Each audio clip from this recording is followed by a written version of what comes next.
अक्सर यह चमत्कारिक अक्षय पात्र प्राचीन ऋषि मुनियों के पास हुआ करता था। अक्षय का अर्थ जिसका कभी क्षय या नाश ना हो।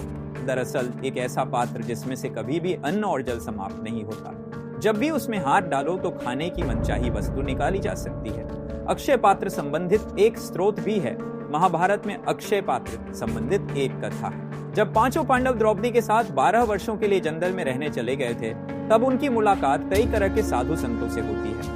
कुटिया बनाकर रहने के बाद उनके यहाँ भ्रमणशील साधु संतों के जत्थे से मिलने के लिए या कुटिया में प्रवास करने के लिए आते थे। अब पांचों पांडवों सहित द्रौपदी के समक्ष यही प्रश्न होता था कि वे 6 प्राणी अकेले भोजन कैसे करें और उन सैकड़ों हजारों के लिए भोजन कहां से आए। तब पुरोहित धौम्य उन्हें सूर्य की 108 नामों के साथ आराधना करने के लिए कहते हैं। युधिष्ठिर इन नामों का बड़ी आस्था के साथ जाप करते हैं।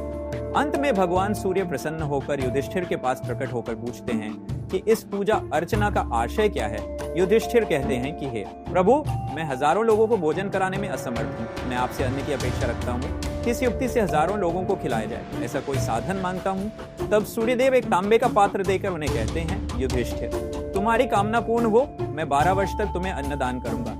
ये तांबे का बर्तन मैं तुम्हें देता हूँ। तुम्हारे पास फल, फूल, शाक आदि 4 प्रकार की भोजन सामग्रियां तब तक अक्षय रहेंगी जब तक कि द्रौपदी परोसती रहेगी।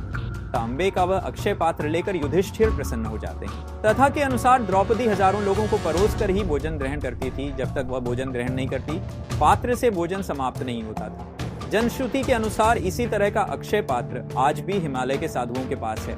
यह पात्र सूर्य की साधना से ही प्राप्त होता है।